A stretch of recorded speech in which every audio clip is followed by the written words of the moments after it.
Sandro Tonali, the 23-year-old Italian international from AC Milan, is today going to be officially announced as a Newcastle United player. It's my understanding he's on his way from Italy as we speak, and in the next few hours arriving here at St James's Park to sign on the dotted line to be our next signing, believed to be in the region of 55 to 60 million pound. But are Newcastle United owners genuinely in the market for another midfield player? Because I've got my doubts, and I'm going to explain why in this video. It's coming up.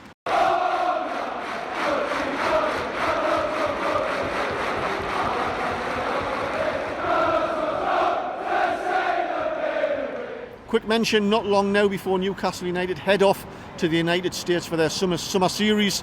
Football matches, 3 cities, 3 games, playing Aston Villa in Philadelphia on the 23rd. We're playing Chelsea in the Mercedes-Benz Stadium in Atlanta on the 26th, and then Brighton in Harrison, New Jersey in the Red Bull Arena on the 28th. I'm going to be there. I'm really excited. I've got tons of cracking videos lined up. I've also been approached by the various football Tonali groups out there from Philadelphia, New York City, Washington DC, Lehigh Valley. There's another as well. I've been invited to a tailgate party before the Philadelphia game to do some videos, get some fan interactions. You don't want to miss those. If you haven't already, make sure you subscribe to this channel so you don't miss out on any of this cracking content, especially for the summer series. Welcome back. It's Eddie here from Tyneside Life, and we're now 2 weeks into the transfer window, and it's certainly not without its dramas and stories. Of course, James Maddison went to Tottenham. I'm not convinced at all that Newcastle actually officially approached Leicester in regards to James Maddison, or even put a bid in for him, unlike we did last summer. Now, I did a video about James Maddison a couple of weeks ago about the conundrum and how it was complicated between the kind of a tussle between Newcastle United and Spurs, and I erred slightly on the side of that he might favour Newcastle over Spurs, but obviously I was wrong. But if you watch the video, if you haven't, you'll see how scarily accurate my summary was of the James Maddison situation, and how I described the enormous pull and the commercial revenue that Spurs have that could tempt James Maddison to North London. Of course, the rest is history. Of course, after that situation fell through, Newcastle United turned its attention to Sandro Tonali at AC Milan, if they weren't already embroiled in conversations, and Dan Ashworth and Steve Nixon flew out there to speak with these representatives, and I'm assuming Tonali, and managed to persuade him that it would be better for his career to come and join the Toon Army for a fee believed to be around about 60 million, but I have read it's 55 million, I've even read 52 million, so I'm not exactly sure what the final fee is, but he is arriving here on Tyneside today. Of course, then things progressed with James Maddison with Spurs, and of course now he's a Spurs player, and then the media attention then focused on the link between Szoboszlai and Newcastle from Leipzig. He has a release clause of around about 60-61 million, and everybody thought that we were clearly going to be in the hunt for a player like him to come to Newcastle, because he would fit in perfectly on the right hand side of midfield. But that hasn't happened. It hasn't transpired. Why is that? What's going on? Why is he favouring apparently a move to Liverpool, and we've apparently dropped out? Well, I'm going to explain what I think of this whole situation, because there are 2 big problems that I see that is misleading Newcastle fans into thinking that we're going to sign a player like that. So allow me to explain. First of all, I don't believe we have the budget to buy another 50 to 60 million pound player without making or recouping that money through selling current Newcastle United players. Now, when you talk about budget, there seems to be some common agreement. If you read the articles in The Athletic by George Culkin, he put the figure to be around about anywhere between 100 and 150 million, but that figure has built in hypothetical sales of Newcastle players. And in an article he did after that, he suggested that it's probably going to be around about 100 million. Now, I've met George Culkin a couple of times. He's a really nice guy. He's clearly very intelligent, and he's also a good journalist. Then around about the same time, Craig Hope released an article from the Daily Mail. I've got no affinity or allegiance with Craig Hope. I don't read the Daily Mail, but he did a headline article saying that Newcastle's budget was around about 75 million.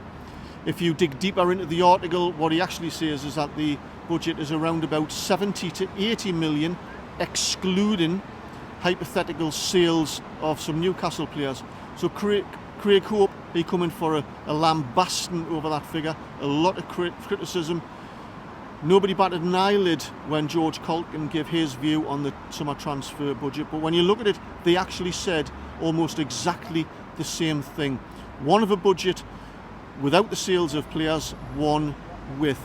Then, quite a few weeks ago, I did a video about an expert, a financial analyst who looked at the Newcastle United financial records, which are on public record, and he factored in Champions League, etc., and new commercial revenue through a sponsorship on our shirt. And he said that the baseline budget without the sale of Newcastle players was probably 60 to 80 million.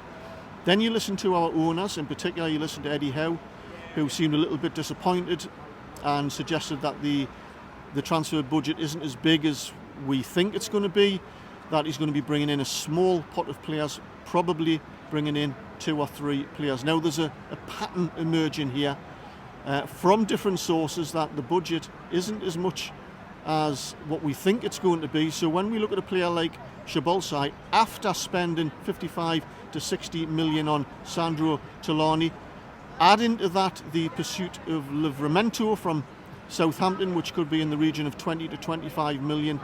Add on to that, we've already spent 6 million on Yankuba Mente, and you see that we're already on or over that kind of golden 80 million ballpark already. So where are we getting the money from to spend another 50 or 60 million on a player like Shabolsai or somebody similar? The only way we can do that, it seems, is if we start selling players like Maxi, like Jamal Lewis. Let's say you get 40 million off Maxi, 15 to 20 million off Jamal Lewis. Then that puts, 50 or 60 million pound back in the pot to spend on players. But at the moment, we're having conversations, I think, which are putting the cart before the horse. We need to release some money first, I think, seems obvious, before we can start looking to spend money on other players. And that is one of the reasons, I believe, why we never even officially approached Shabolsai, and certainly why we haven't even put a bid in. The second big factor is, even if we bought another midfielder, let's say a right winger or some sort of attacking midfielder, who from the current 25-man Newcastle United squad is going to be deregistered, which means they're illegible to play on match days from Newcastle United in order to create a vacancy for another midfielder to come in. Excluding Matty Longstaff's going to be gone, Ryan Fraser's going to be gone, Isaac Hayden, Jeff Hendrick, Kieran Clark gone, Elliot Anderson, Lewis Miley and Harrison Ashby are under 21 players anyway, so they don't count as part of a 25-man squad. We currently have a full 25-man squad as of today. And that doesn't even include Matt Ritchie, who Eddie Howe was trying to extend his contract by another year.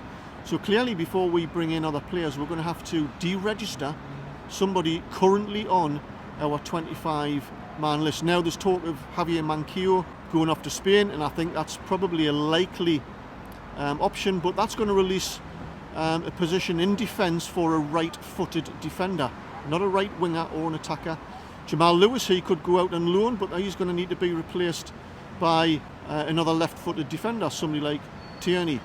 When you look at Tomine, for example, another midfielder, if we were looking at him, where is he going to go?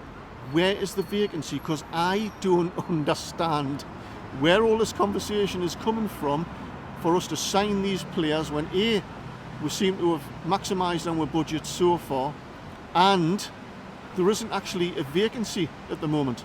So I hope that made a bit of sense. A couple of weeks I did a straw poll on my YouTube channel to gauge the views of fans, to see how much they think Newcastle will spend in this summer transfer window. Currently, just over 20% of fans think the club owners are going to spend in excess of 170 million. 55% of Newcastle fans think that they're going to spend between 120 and 170 million, only 25% below 120 million. So that's a significant amount of fans. In terms of over 170 million, 1 in 5 fans think we're going to spend over 170 million. We may well do, but as it stands today, I can't see how the maths adds up to spend anywhere near that. So we'll just have to wait and see, because clearly there's a long way to go in this summer transfer window. It doesn't shut until the 1st of September. My view is Eddie Howe will clearly want to have majority, if not all, of his signings in before the 15th of July when the pre-season stage kicks off, because he's want to have those players integrated into the squad, getting their fitness levels up, but also playing with Newcastle United and getting them fully integrated so that we're ready for the season to kick off on the 12th of August. So there we have it. I hope you found the video informative and interesting. I am just not wired up to feed and fuel that fantasy, to spiel bullshit in order to manipulate and scam fans into thinking something is going to happen that is extremely unlikely to happen. And that's the kind of message I want to get across. It is brilliant times for Newcastle. We are going to make 1 or 2 more signings, and it's going to be a fantastic season coming up. I hope you enjoyed the video. If you did, give us a thumbs up. Don't forget to subscribe. Don't forget to leave your views. Tell me what you think about Sandro, Tonali, and any future potential signings that we might make in the coming weeks. Until next time, catch you later.